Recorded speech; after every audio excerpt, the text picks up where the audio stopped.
Assalamualaikum semuanya.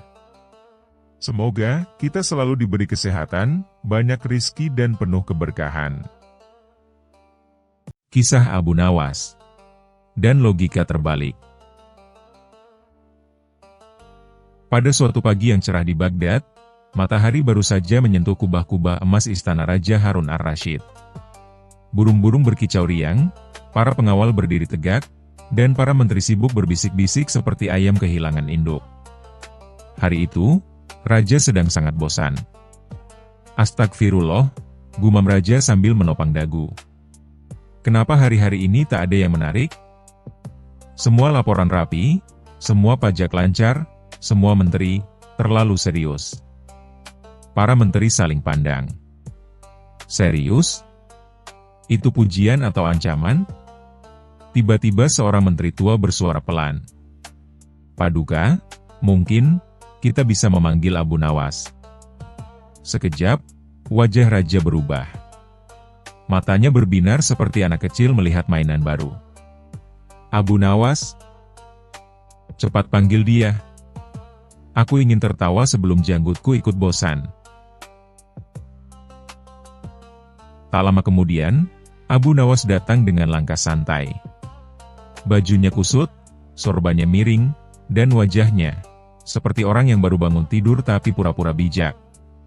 Assalamualaikum, wahai Paduka yang wajahnya tampak lebih cerah daripada matahari, tapi kelihatannya hatinya mendung, sapa Abu Nawas. Para menteri menahan napas. Raja justru tertawa. Hai Abu Nawas, hari ini aku ingin menguji kecerdikanmu. Siap, Paduka. Tapi mohon diuji yang ringan saja. Otak hamba belum sarapan. Raja berdiri dan berkata lantang. Abu Nawas, aku ingin kau menjawab satu pertanyaan sederhana. Silakan, Paduka. Sederhana itu relatif, jawab Abu Nawas santai. Raja tersenyum licik. Mana yang lebih berat? 100 kg kapas atau 100 kg besi? Para menteri langsung tersenyum yakin. Pertanyaan mudah. Anak kecil pun tahu jawabannya. Abu Nawas mengelus janggutnya lama sekali. Terlalu lama untuk pertanyaan semudah itu. Akhirnya ia menjawab mantap. Paduka, yang lebih berat adalah kapas. Istana mendadak sunyi. Pengawal saling melirik. Para menteri hampir tersedak ludah. Apa? Bentak salah satu menteri. Kapas dan besi sama-sama 100 kg. Raja mengangkat tangan, meminta semua diam. Tenang. Aku ingin mendengar logikanya. Abu Nawas tersenyum puas, lalu berkata, Paduka, 100 kg besi itu berat di badan, tapi ringan di pikiran. Semua orang langsung percaya. Ia melangkah pelan, menatap para menteri satu persatu. Tapi 100 kg kapas, meskipun ringan di tangan, berat di pikiran, karena semua orang sibuk memikirkannya, memperdebatkannya, dan memarahinya. Para menteri terdiam. Abu Nawas melanjutkan. Jadi, Paduka, yang paling berat bukanlah yang menekan punggung, tetapi yang membebani pikiran. Raja terdiam lama. Lalu, tertawa keras hingga hampir jatuh dari singgasananya. Hahaha. Demi Allah, logikamu terbalik tapi masuk akal. Namun seorang menteri muda berdiri dengan wajah kesal. Paduka, ini akal-akalan. Abu Nawas hanya bermain kata. Abu Nawas langsung menoleh.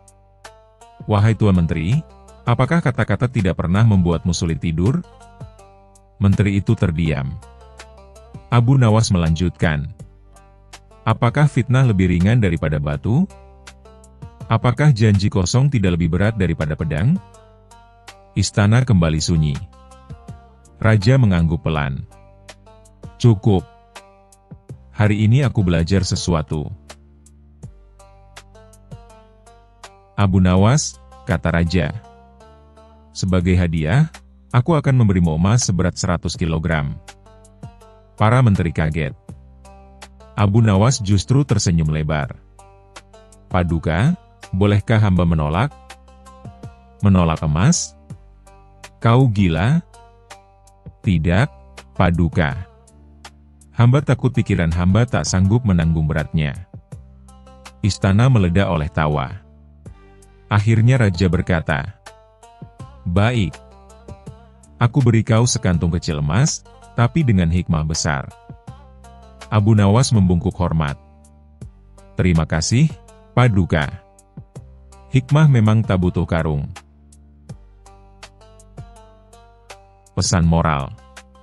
Dalam hidup, yang paling berat bukan selalu yang terlihat besar, tetapi yang membebani pikiran dan hati. Logika yang terbalik kadang justru membuka kebenaran, dan kecerdikan sejati bukan untuk mengalahkan orang lain, melainkan untuk menyadarkan dengan tawa. Kisah selanjutnya.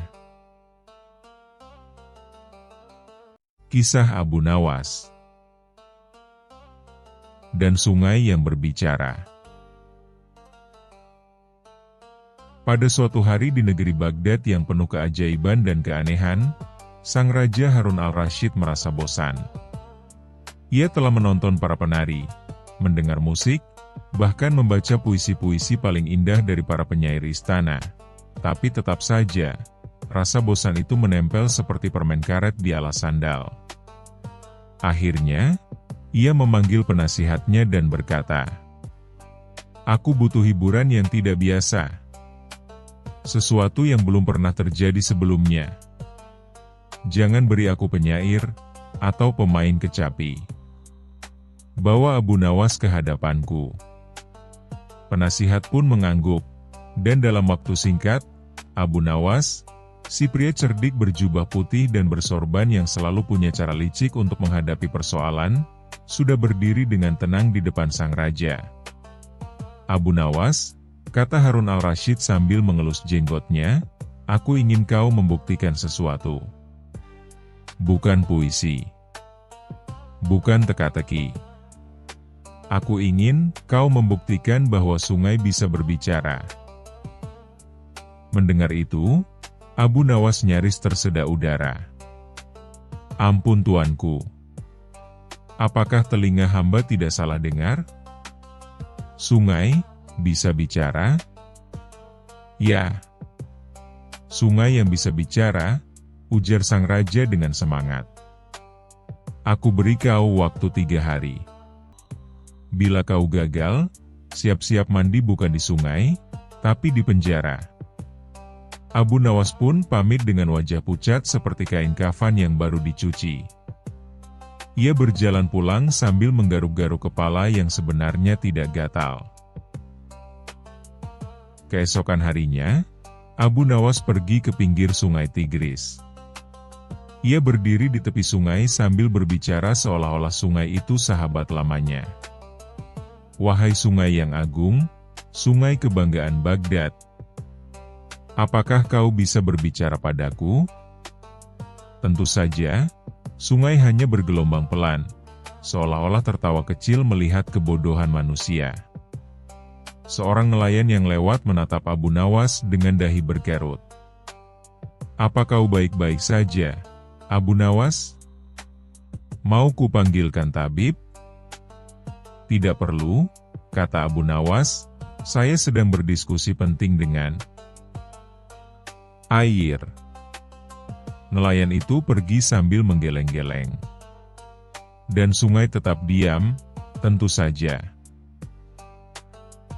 Hari berikutnya, Abu Nawas datang membawa alat aneh, panci besar, wajan, dan sendok kayu. Ia berteriak keras, "Wahai sungai, kalau kau tidak mau bicara hari ini, akan kubuat sop air Tigris dan kusajikan ke seluruh Baghdad. Jangan salahkan aku kalau semua ikan di dalammu ikut jadi lauk." Lagi-lagi, sungai hanya memantulkan sinar matahari, tenang dan tak peduli. Seekor bebek lewat dengan ekspresi lebih bijak dari Abu Nawas sendiri. Malam sebelum hari ketiga, Abu Nawas duduk termenung di rumahnya. Ia menatap ke langit, berharap bulan memberinya inspirasi.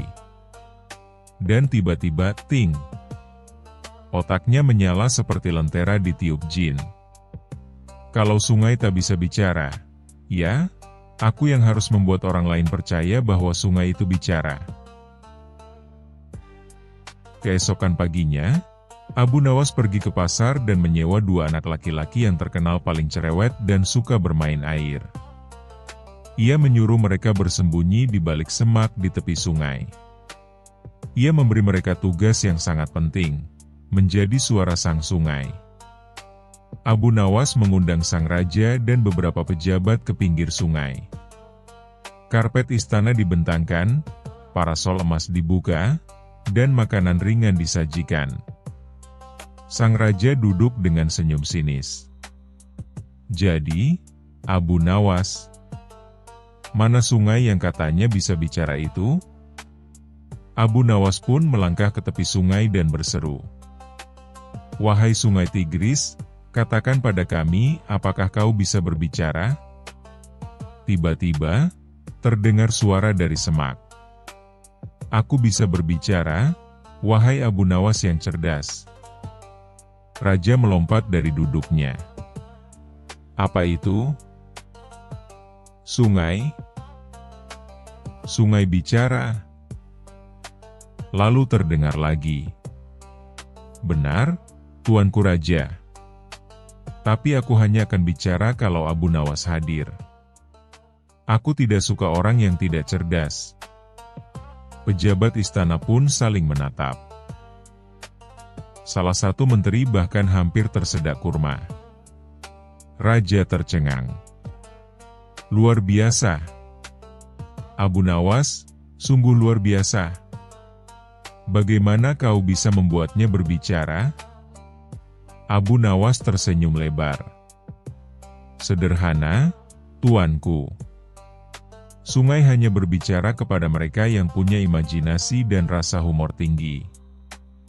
Raja pun tertawa terbahak-bahak. "Kau memang gila, tapi aku suka kegilaanmu. Kau bebas dari tugas ini dan berhak atas hadiah." "Hadiah apa, Tuanku?" tanya Abu Nawas dengan mata berbinar. "Sungai itu sendiri. Mulai hari ini, kau bebas mandi, memancing, dan berteriak di sungai sesukamu." Sejak hari itu, masyarakat Baghdad menyebut sungai Tigris dengan nama baru, sungai yang bicara kalau Abu Nawas datang. Dan 2 anak kecil yang dulu bersembunyi di semak-semak, mereka kini jadi pencerita panggung yang laris manis di pasar malam, membawakan pertunjukan suara dari air. Dan Abu Nawas, ia kembali pulang, sambil tertawa sepanjang jalan.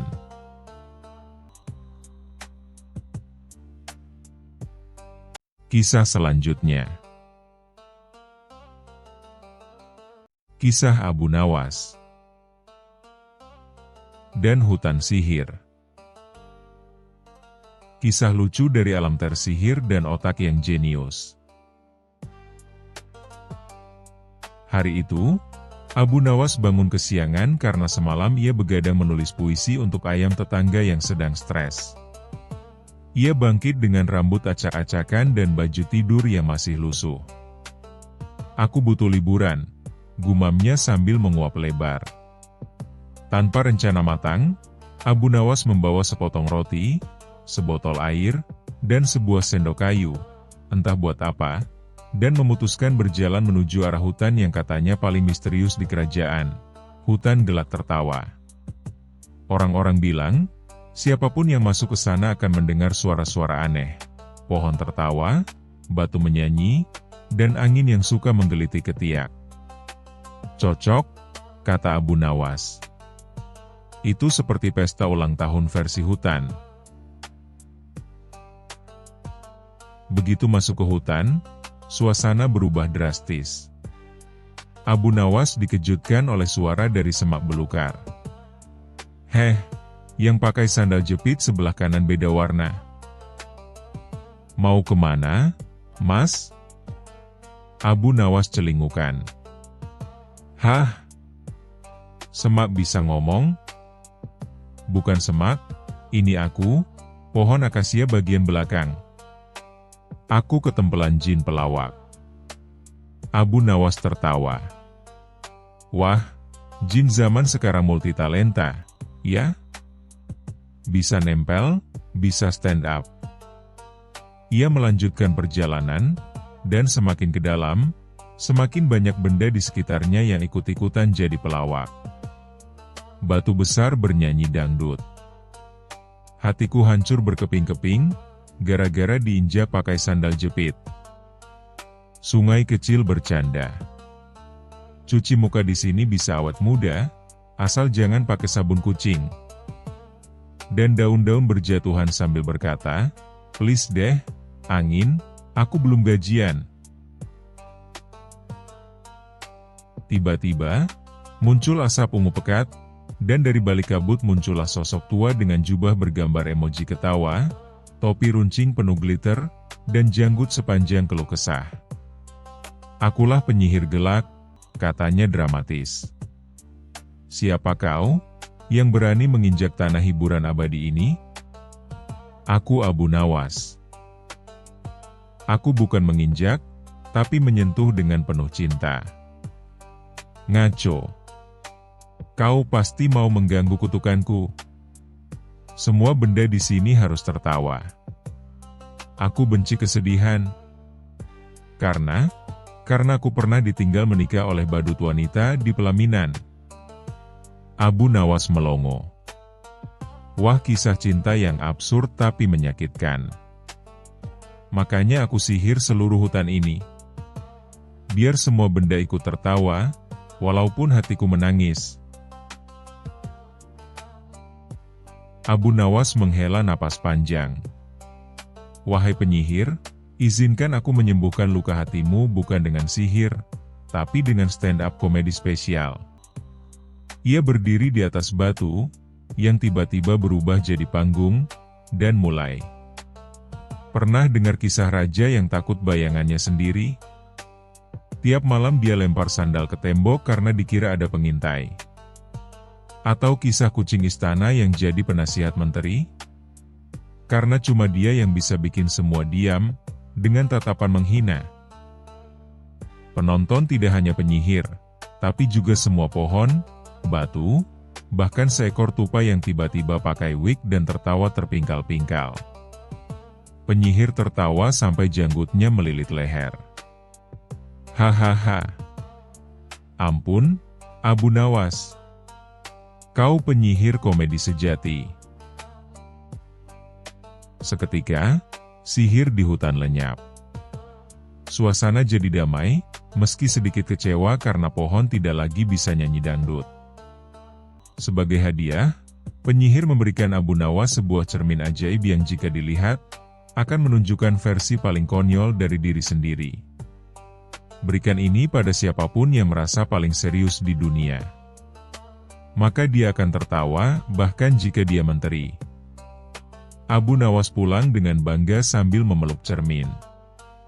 Tapi sebelum keluar dari hutan, seekor monyet menghadangnya sambil berbisik. Bro, kau lupa roti dan sendok kayumu ketinggalan. Beberapa hari kemudian, Abu Nawas datang ke istana dan memberikan cermin itu pada raja yang dikenal paling serius dan sok bijak.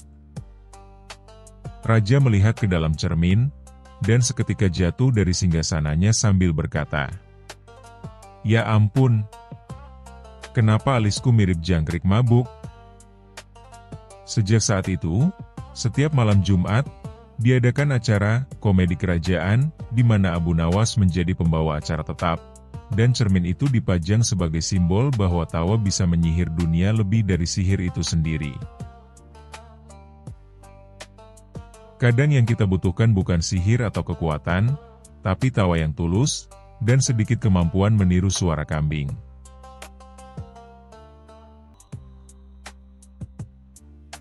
Kisah selanjutnya. Kisah Abu Nawas.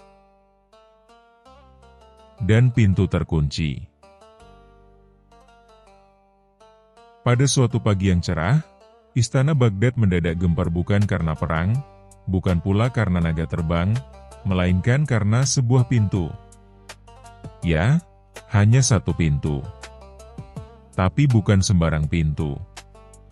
Pintu itu adalah pintu kamar rahasia milik Raja Harun al-Rashid, tempat ia menyimpan barang-barang pribadi yang sangat penting. Buku puisi cinta, sandal emas yang tak pernah dipakai, dan koleksi jenggot palsu untuk pesta topeng.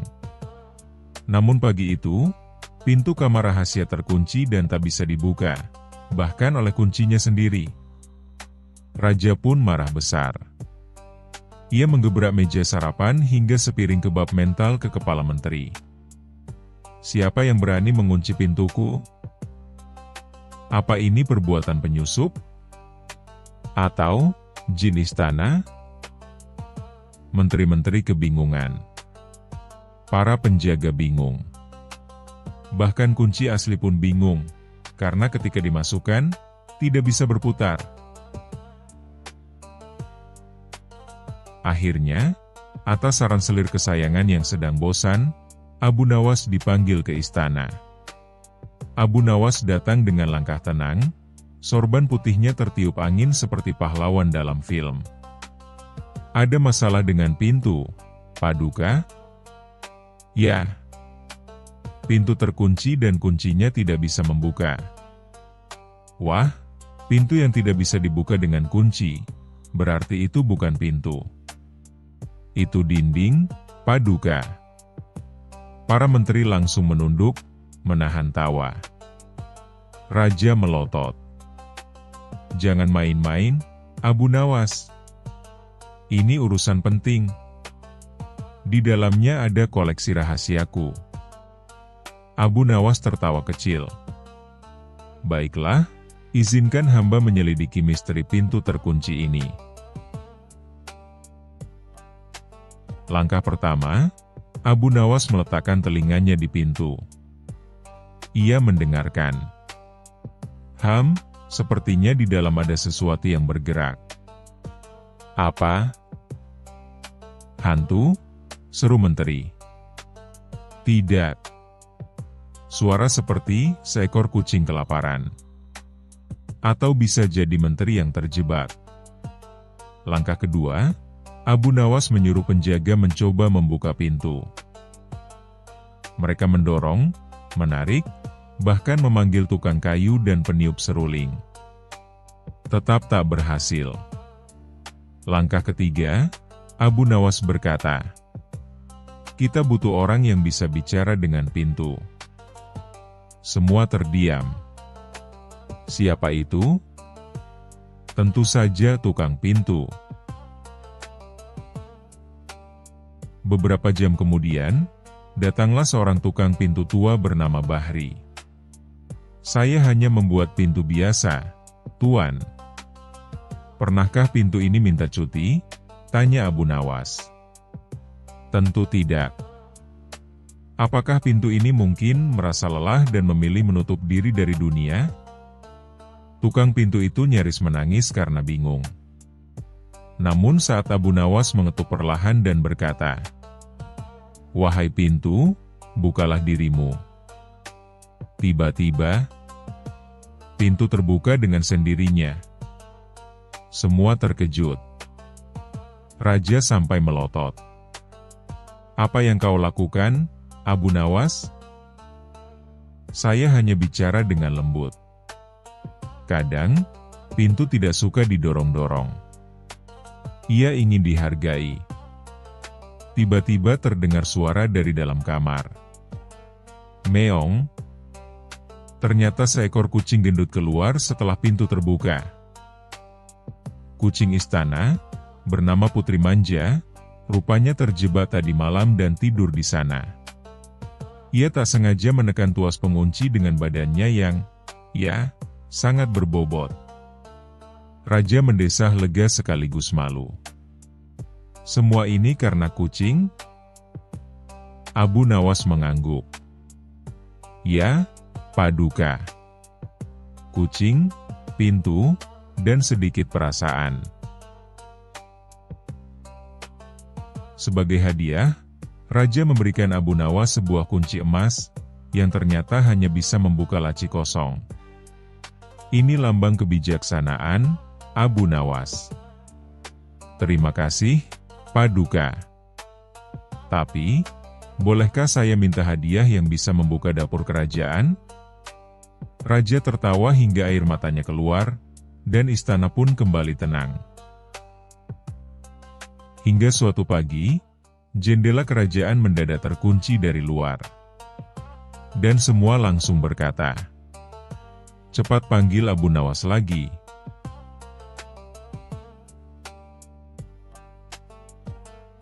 Kisah selanjutnya. Kisah Abu Nawas dan rahasia pasir ajaib. Di sebuah sore yang panas, matahari memancarkan sinarnya tanpa ampun. Kota Baghdad terasa seperti tungku raksasa, dan orang-orang berjalan dengan langkah gontai. Abu Nawas yang terkenal cerdik dan kerap membuat orang-orang takjub dengan kelihayannya, hari itu duduk di bawah pohon kurma sambil mengipasi wajah dengan selembar kertas lusuh. "Ah, panas sekali. Andai saja aku punya segenggam pasir ajaib yang bisa menyejukkan siapa saja," gumamnya, separuh mengeluh, separuh berhayal. Kebetulan, seorang anak kecil yang lewat mendengar ucapan itu. Anak itu langsung lari pulang ke rumah sambil berteriak, "Ibu! Ibu! Abu Nawas punya pasir ajaib yang bisa menyejukkan." Berita itu pun menyebar dengan cepat, seperti angin gurun yang berhembus kencang. Dalam waktu singkat, orang-orang di pasar sudah ramai membicarakan tentang pasir ajaib milik Abu Nawas. Keesokan harinya, halaman rumah Abu Nawas dipenuhi orang-orang yang penasaran. Para pedagang, ibu rumah tangga, bahkan pejabat istana kecil pun datang untuk melihat. Mereka berdesakan di depan rumah sederhana Abu Nawas.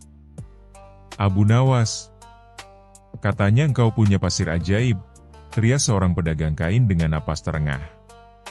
Abu Nawas, yang sebenarnya sama sekali tidak punya pasir ajaib, hanya terperangah. Namun otaknya yang cepat segera berputar. Jika ia menolak, orang-orang pasti kecewa dan menganggapnya pembohong. Tapi kalau ia mengakui, bisa jadi ini peluang emas untuk menguji kecerdikannya.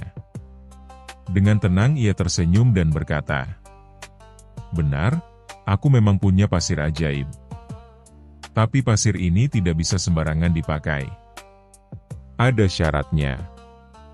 Orang-orang langsung menahan napas, menunggu penjelasan.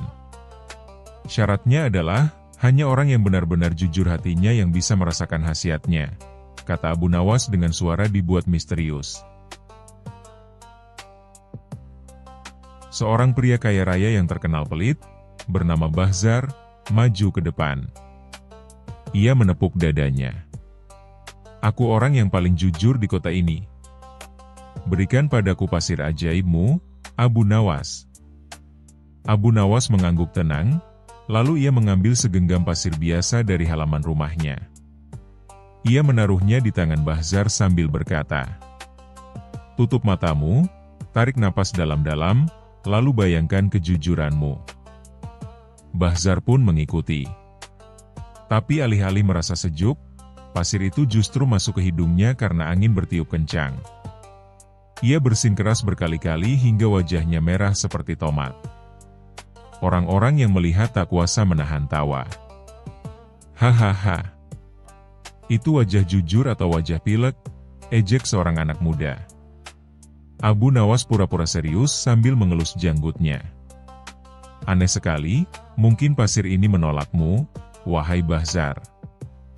Artinya, ada yang tidak jujur dalam hatimu."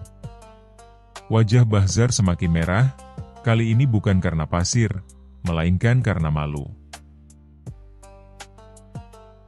Setelah itu, seorang ibu penjual roti maju. Ia dikenal suka menambahkan tepung lebih banyak daripada isinya.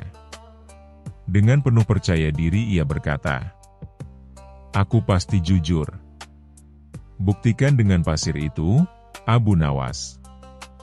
Abu Nawas mengulurkan segenggam pasir lain. Sang ibu menggenggamnya, menutup mata, dan menunggu. Tapi tiba-tiba, roti yang ia bawa di keranjang jatuh karena tersenggol seseorang, dan orang-orang melihat isi rotinya jauh lebih sedikit daripada kulitnya. "Hei, roti ibu ini isinya kosong," teriak seseorang. "Dasar penipu," tambah yang lain. Abu Nawas menghela napas panjang sambil berkata dengan nada penuh hikmah, "Lihatlah, pasir ajaib selalu membongkar kebohongan." Sekali lagi, orang-orang tertawa terbahak-bahak, sementara sang ibu menunduk malu. Kabar tentang pasir ajaib Abu Nawas akhirnya sampai ke telinga Raja Harun al-Rasyid. Sang raja yang terkenal suka hal-hal aneh dan lucu itu langsung memanggil Abu Nawas ke istana. "Abu Nawas," kata sang raja sambil tertawa, "benarkah engkau punya pasir ajaib yang bisa menguji kejujuran?" Abu Nawas menunduk hormat. "Benar, Baginda. Bahkan pasir ini bisa membuktikan siapa saja yang paling jujur di kerajaan." Sang raja langsung bersemangat. "Kalau begitu, uji aku dengan pasir itu. Aku ingin tahu seberapa jujur diriku." Semua menteri dan dayang berdesakan ingin melihat. Abu Nawas dengan tenang mengambil segenggam pasir dan menyerahkannya kepada sang raja. Sang raja menggenggam pasir itu, menutup mata, dan menunggu sesuatu terjadi. Tapi tiba-tiba ia bersin keras. Orang-orang terperangah, lalu hening. Namun Abu Nawas cepat menyelamatkan suasana. "Ah, Baginda, bukan pasirnya yang menolak. Justru ini tanda bahwa Baginda adalah orang paling jujur. Sebab hanya orang jujurlah yang bisa membuat pasir ikut gembira sampai beterbangan ke udara." Semua orang langsung bertepuk tangan dan bersorak. Sang raja pun tertawa terbahak-bahak, merasa terhibur. Sejak hari itu, pasir biasa di halaman Abu Nawas dianggap sebagai pasir ajaib. Orang-orang tetap datang meminta uji kejujuran, meski setiap kali hasilnya selalu membuat mereka malu atau ditertawakan. Dan Abu Nawas, ia tidak pernah menyebut dirinya penipu. Ia hanya berkata, "Aku tidak berbohong. Pasir ini memang ajaib, karena mampu menunjukkan siapa yang jujur dan siapa yang tidak. Yang membuatnya ajaib bukan pasirnya, melainkan tingkah orang-orang sendiri."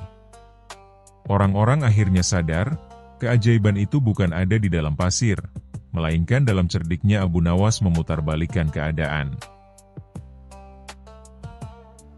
Cerita ini pun tersebar luas di Baghdad.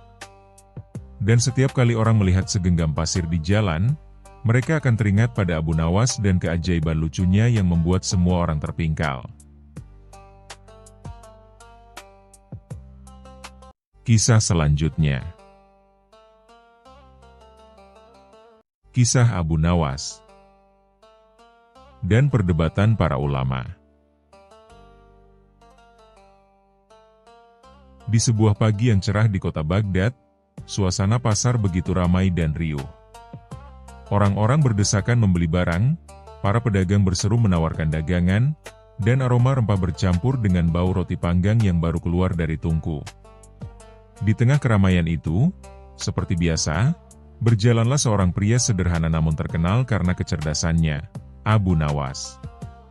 Dengan sorban putihnya yang rapi, janggut hitamnya yang terawat, serta rompi warna tortilla yang khas, ia tampak tenang, meski pikirannya selalu dipenuhi ide-ide gila yang sulit ditebak siapapun. Hari itu, Abu Nawas tidak menuju istana seperti biasanya. Ia sedang mencari ketenangan di tepi sungai untuk menulis puisi. Namun, ketenangan itu sirna ketika seorang pelayan istana datang tergopoh-gopoh. "Wahai Abu Nawas, Amirul Mukminin memanggilmu segera ke istana. Katanya, ada perkara besar yang membutuhkan kebijaksanaanmu." Abu Nawas mendesah panjang. "Perkara besar atau perkara yang membuat kepalaku pusing lagi?" katanya sambil tersenyum miring. Namun, seperti biasa, Ia menuruti panggilan itu. Setibanya di istana, Abu Nawas disambut oleh suasana yang tidak seperti biasanya. Di aula utama, terlihat para ulama, kadhi, hakim agama, dan cendekiawan duduk berbaris, dengan wajah serius. Mereka tampak sedang membicarakan sesuatu yang sangat penting.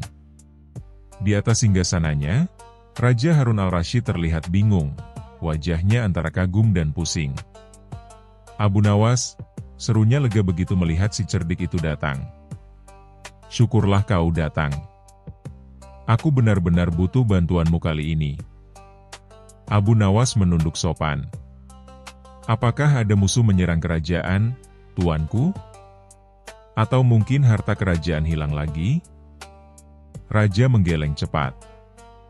Bukan. Ini lebih pelik dari itu. Para ulama besar kita sedang berdebat. Dan tak satu pun dari mereka mau mengalah." Abu Nawas memandang ke arah para ulama yang tampak seperti ayam jago siap bertarung di gelanggang. Ia bergumam pelan, "Wah, ini pasti menarik."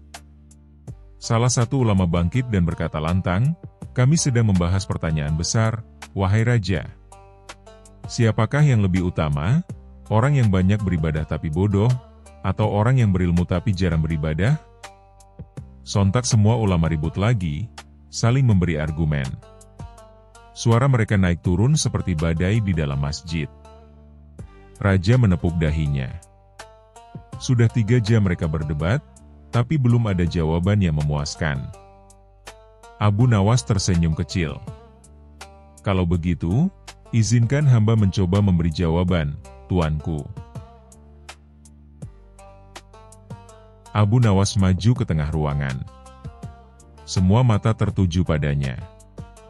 Ia mengusap janggutnya sebentar, lalu berkata dengan santai, "Menurutku, yang paling utama adalah orang yang tidak beribadah dan tidak berilmu sama sekali." Ruangan langsung hening. Semua ulama memandang Abu Nawas dengan wajah terkejut, bahkan sebagian hampir melompat karena marah. Salah satu ulama berseru, "Astagfirullah. Abu Nawas, apa maksudmu berkata seperti itu?" Abu Nawas dengan tenang menjawab, "Tenang dulu, wahai para ulama. Dengarkan alasannya dulu sebelum kalian menimpaku dengan kitab tebal." Para ulama terdiam, menunggu alasannya. "Begini," lanjut Abu Nawas, "orang yang banyak beribadah tapi bodoh, bisa saja salah dalam ibadahnya karena tak paham ilmunya. Orang yang berilmu tapi jarang beribadah, ilmunya tidak bermanfaat. Tapi orang yang tak berilmu dan tak beribadah, setidaknya tidak membuat kesalahan apapun." Ruang sidang mendadak meledak oleh tawa raja. Harun al-Rasyid tertawa sampai air matanya keluar. Namun para ulama masih menatap Abu Nawas dengan mata menyipit. "Jadi kau ingin mengatakan, orang yang tidak melakukan apapun adalah yang paling benar?" tanya salah satu ulama dengan nada sinis. Abu Nawas menjawab tenang, "Tentu saja tidak. Aku hanya ingin mengatakan bahwa kebaikan dan kebodohan tidak bisa dibandingkan dengan hitungan yang kaku. Karena yang menentukan nilai seseorang bukan hanya ilmu atau ibadahnya, tapi juga niat dan kebijaksanaannya dalam berbuat baik." Beberapa ulama mulai mengangguk, tapi ada juga yang tetap merasa terganggu. Salah satu ulama yang terkenal keras kepala berdiri. "Kalau begitu, aku ingin menguji kecerdikanmu, Abu Nawas. Jawab pertanyaanku ini, mana yang lebih besar, ilmu atau akal?" Abu Nawas menggaruk kepalanya, lalu berkata, "Tentu saja akal." Ulama, bagaimana seseorang bisa tahu pentingnya ilmu kalau ia tidak punya akal untuk berpikir? Ulama itu terdiam. Para hadirin menatapnya dengan mata membesar. Raja Harun nyaris terjatuh dari singgasananya karena menahan tawa. Namun Abu Nawas belum selesai. Ia melanjutkan, "Akal adalah wadah, ilmu adalah isi. Bagaimana air bisa ditampung kalau wadahnya bocor?" Kali ini bahkan para ulama yang tadinya marah ikut tersenyum malu. Tiba-tiba, seorang ulama lain, yang terkenal suka menguji orang, berkata, "Kalau begitu, wahai Abu Nawas, aku ingin bertanya terakhir. Di antara manusia dan keledai, siapa yang lebih pintar?" Abu Nawas mengangkat alisnya tinggi-tinggi. "Pertanyaan yang menarik sekali," katanya dengan nada serius. Semua orang menunggu jawaban dengan penuh penasaran. Abu Nawas menatap ke arah ulama itu dan berkata, "Tentu saja, tergantung keledainya." Semua ulama serentak berteriak, "Apa maksudmu?" Abu Nawas tersenyum lebar. "Ya, kalau keledainya bisa membuat ulama bertanya hal seperti itu, berarti keledainya jauh lebih pintar." Ruangan istana langsung meledak dengan tawa yang tak terkendali. Bahkan para pengawal istana yang biasanya kaku ikut tertawa terpingkal-pingkal. Ulama yang bertanya pun tak bisa berkata apa-apa, hanya tersenyum malu sambil menggelengkan kepala. Setelah semua tawa reda, Raja Harun al-Rasyid berdiri sambil menepuk tangan. "Wahai Abu Nawas, sekali lagi kau menyelamatkan hari-hariku dari kebingungan dan kesedihan. Dengan kecerdikanmu, kau bukan hanya membuat kami tertawa, tapi juga mengajarkan bahwa hikmah kadang datang dari logika yang tak terduga." Abu Nawas menunduk rendah. "Hamba hanya menggunakan sedikit akal yang Allah berikan, tuanku. Kalau terlalu banyak, nanti ulama-ulama ini bisa pusing lagi." Raja tertawa keras. "Kalau begitu, aku beri kau hadiah seekor keledai, yang konon lebih pintar dari sebagian ulama." Semua kembali tertawa keras, bahkan para ulama pun tak bisa menahan diri. Mereka akhirnya mengakui bahwa Abu Nawas memang bukan sekadar pelawak, tapi seorang pemikir yang mampu memecahkan masalah dengan cara lucu namun mengena di hati. Malam itu, Abu Nawas pulang sambil menuntun keledai barunya. Di sepanjang jalan, orang-orang tertawa melihat tingkahnya yang berbicara pada keledai itu. "Hai, sahabatku," katanya pada si keledai, "hari ini kau jadi pahlawan tanpa tahu apa-apa. Kalau saja para ulama tahu betapa banyak yang bisa dipelajari dari makhluk sepertimu, mungkin dunia ini lebih damai." Keledai itu hanya meringkik pelan, seolah mengangguk setuju. Dan sejak hari itu, di Baghdad orang-orang sering berkata sambil tertawa, "Kalau ingin menang debat dengan ulama, jadilah seperti Abu Nawas, pakai logika dan sedikit keledai."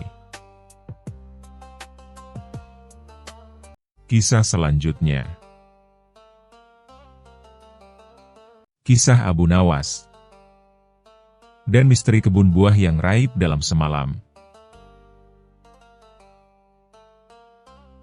Di suatu pagi yang cerah di negeri Baghdad, udara terasa segar dan burung-burung berkicau riang. Tapi pagi itu, seorang pedagang kaya bernama Tuan Basir justru berteriak-teriak di tengah pasar sambil memegangi kepalanya. "Celaka! Kebunku! Kebunku hilang!" Raib begitu saja, teriaknya panik. Penduduk pasar berhenti beraktivitas. "Kebun bisa hilang? Apa dicuri jin?" tanya salah satu warga dengan polos. "Bagaimana aku tahu? Semalam kebunku penuh pohon buah. Ada delima, kurma, apel, dan anggur. Tapi pagi ini, semuanya lenyap. Tanahnya pun gundul seperti kepala penjual bawang itu," katanya menunjuk si penjual bawang yang langsung menutupi kepalanya dengan keranjang. Kabar kebun hilang itu menyebar cepat hingga sampai ke telinga Raja Harun al-Rasyid. Sang raja yang terkenal penasaran itu langsung memanggil Abu Nawas ke istana. "Abu Nawas," kata raja sambil mengelus janggutnya, "kau tahu apa yang paling aneh di dunia ini?" Abu Nawas menjawab santai, "Tentu saja, Baginda. Rambut yang tumbuh di hidung, tak berguna tapi susah dihilangkan." Semua orang di ruangan tertawa, kecuali sang raja. "Bukan itu, Abu Nawas. Yang paling aneh adalah kebun bisa hilang dalam semalam. Aku ingin kau menyelidiki ini. Kalau kau bisa menemukan kebun itu, aku beri hadiah besar. Tapi kalau tidak," raja berhenti sejenak sambil mengangkat alis, Kau akan jadi penjaga kandang unta selama sebulan. Abu Nawas tersenyum licik. Baik, Baginda. Tapi izinkan saya membawa satu hal penting.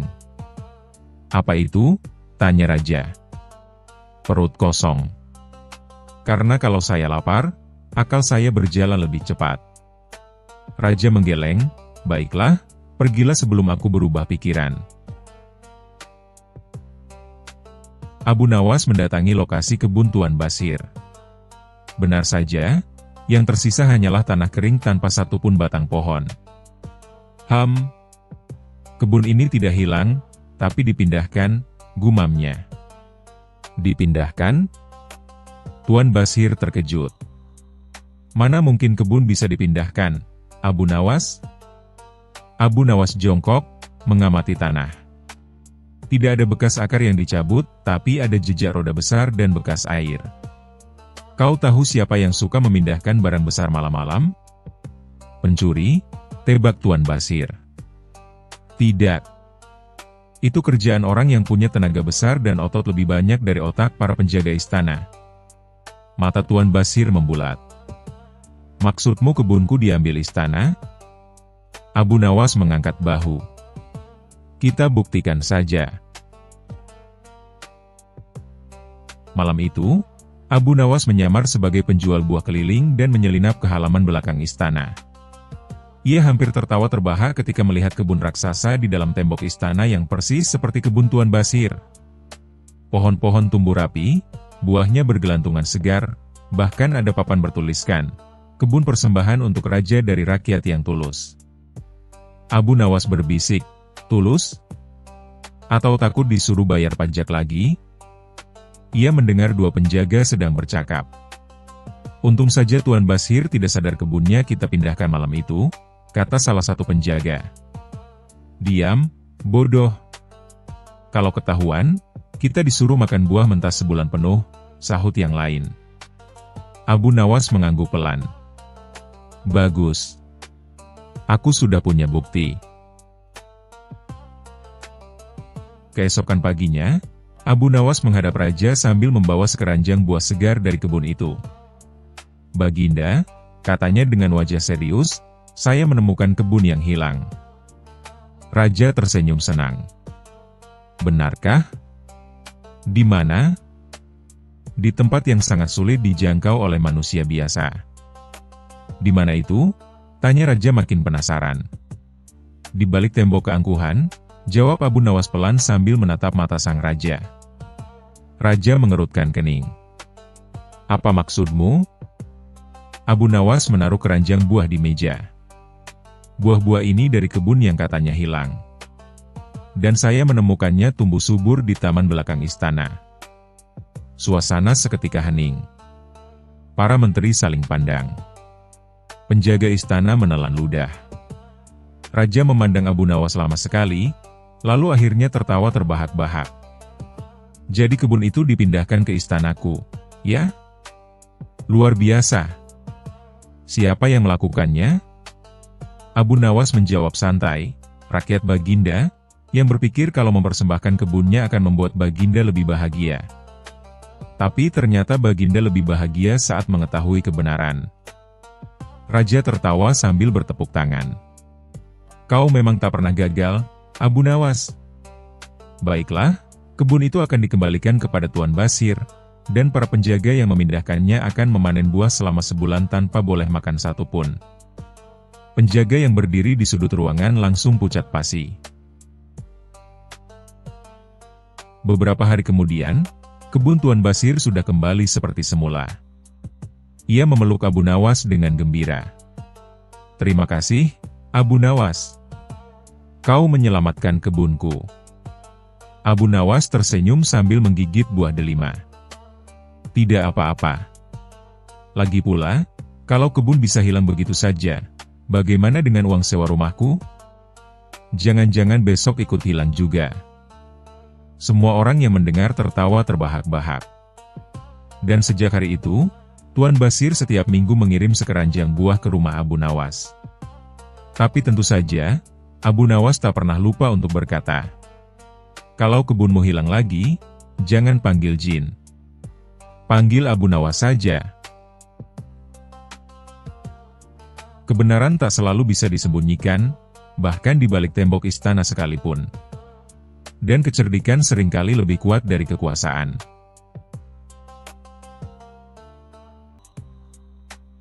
Kisah selanjutnya. Kisah Abu Nawas dan kebun berbuah dalam semalam. Pada suatu pagi yang cerah di Baghdad, Raja Harun al-Rashid sedang berjalan-jalan di taman istananya yang megah. Burung-burung berkicau, angin semilir berhembus lembut, tapi wajah sang raja tampak murung. "Wahai wazir," kata raja dengan nada lesu, "mengapa taman istana ini tak bisa seperti kebun para rakyat di desa? Aku ingin kebun yang penuh buah lebat, harum, dan indah. Tapi aku tak ingin menunggu lama. Aku ingin buah-buah itu tumbuh dalam semalam." Wazir langsung terbelalak. "Dalam semalam, Baginda?" "Ya," jawab raja mantap. "Aku ingin keajaiban. Siapapun yang bisa membuat kebun berbuah dalam semalam, akan kuberi hadiah emas sepikul. Namun, siapa yang bisa melakukan hal mustahil itu?" Semua orang terdiam.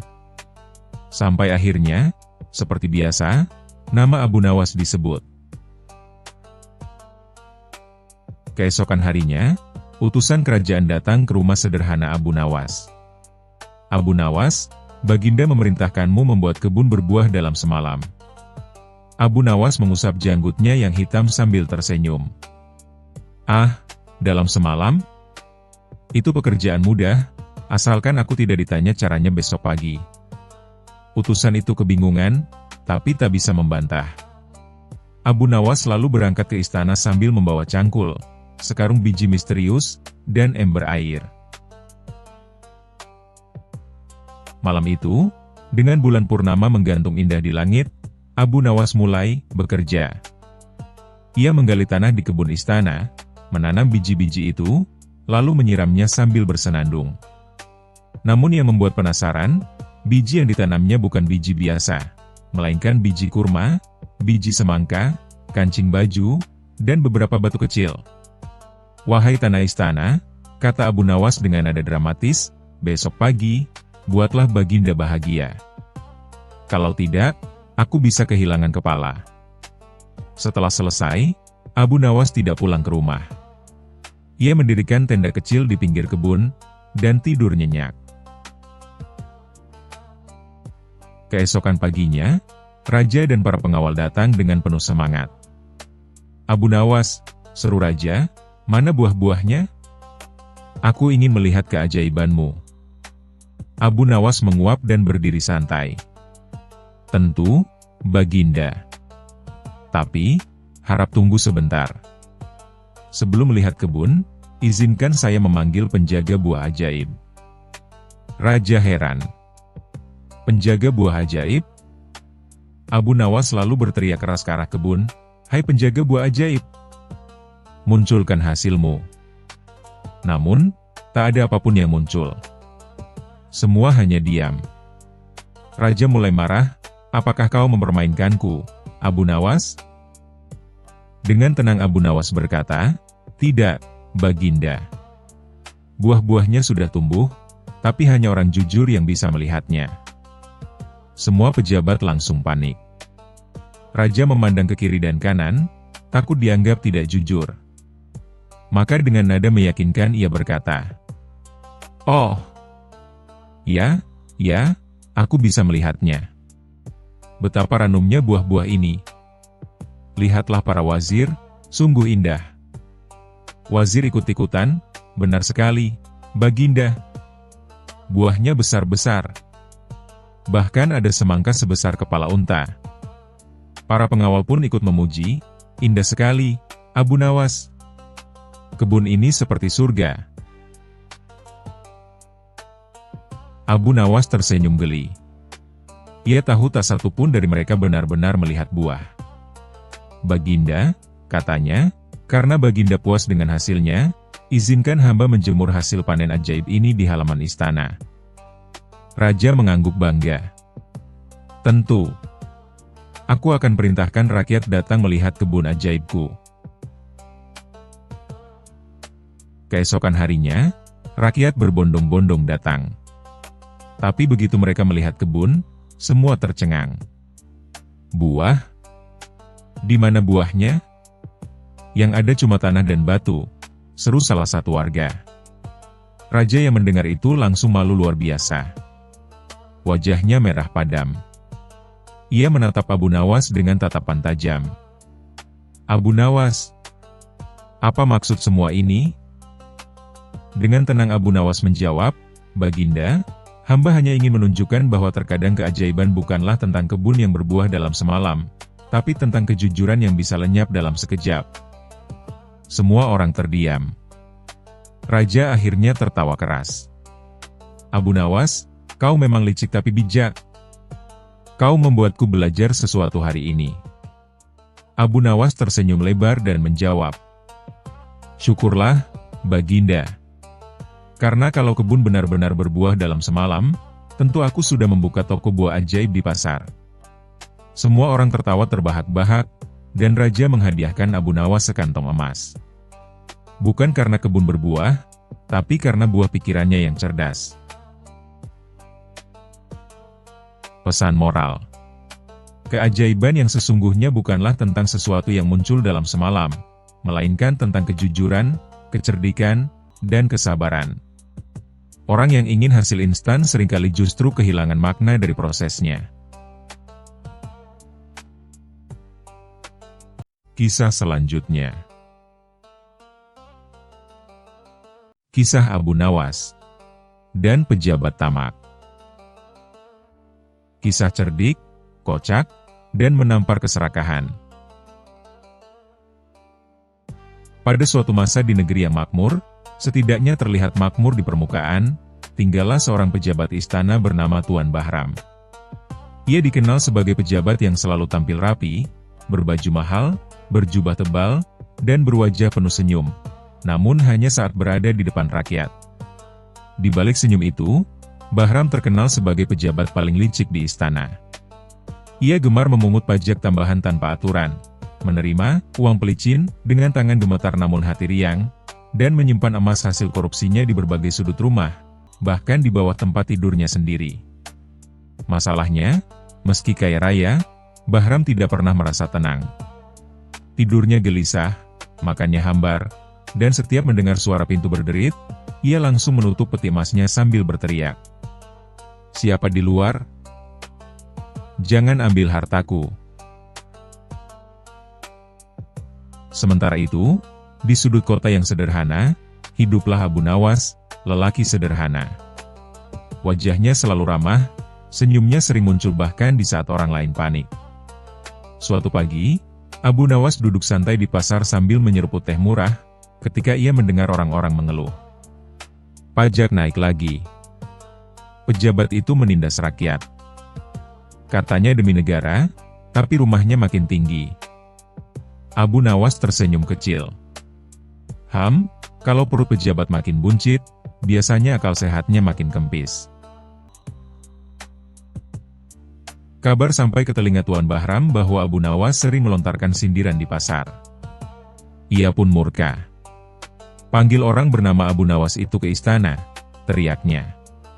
Keesokan harinya, Abu Nawas datang ke istana dengan langkah santai, seolah dipanggil untuk makan siang gratis. Ia memberi salam dengan sopan.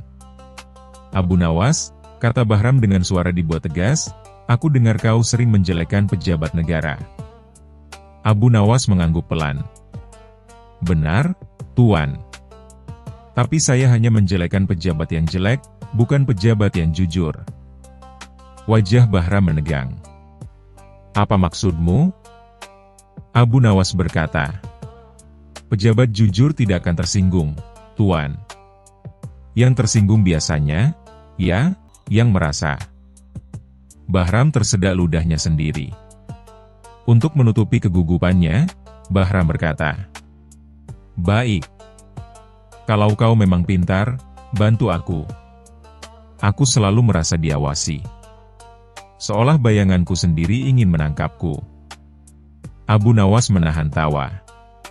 Itu penyakit yang umum diderita pejabat tertentu, Tuan. Bahram membelalak. Kau bisa menyembuhkannya?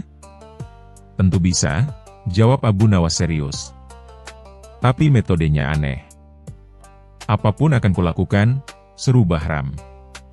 Abu Nawas berkata, malam ini, Tuan harus mematikan semua lampu di rumah, lalu berjalan membawa satu lilin kecil sambil menghitung seluruh hartanya dengan suara keras. Bahram heran. Itu saja? Ya. Tapi ada syarat, tambah Abu Nawas. Jika lilin padam, artinya harta itu bukan milik Tuan. Malam itu, Bahram mencoba. Ia masuk ke ruang penyimpanan emas, menyalakan lilin, lalu mulai menghitung.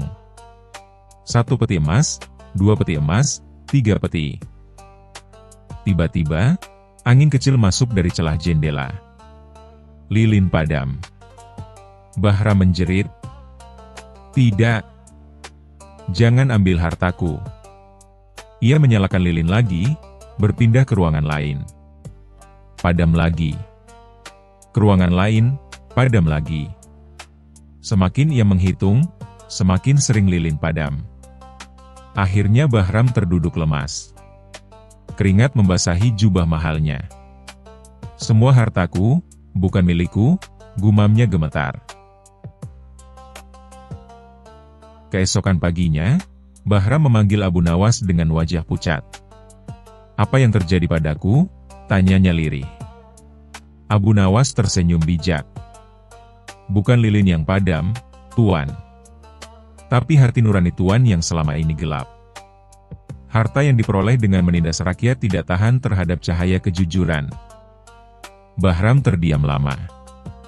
Untuk pertama kalinya, ia merasa lebih takut pada dirinya sendiri daripada pada hukuman raja.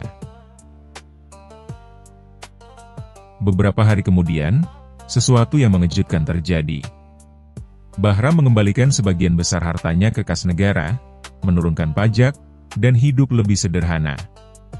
Rakyat tercengang, sementara Abu Nawas hanya tersenyum sambil berkata, kadang, orang tidak perlu ditangkap. Cukup dibuat bertemu dengan bayangannya sendiri. Sejak hari itu, setiap pejabat yang mulai serakah akan berbisik ketakutan. Jangan-jangan Abu Nawas sedang mengamati. Dan Abu Nawas? Ia kembali ke pasar, menyeruput teh murahnya, sambil tertawa kecil. Pesan moral. Keserakahan membuat seseorang kaya secara harta, tapi miskin secara batin. Harta yang diperoleh dengan cara curang akan selalu membawa ketakutan. Kejujuran mungkin terasa berat di awal, tapi memberikan ketenangan yang tidak bisa dibeli. Orang cerdik tidak selalu menghukum dengan kekerasan, kadang cukup dengan membuka mata hati. Terima kasih sudah menonton. Jangan lupa like dan subscribe. Semoga keberkahan selalu dianugerahkan kepada kita semua. Wassalamualaikum.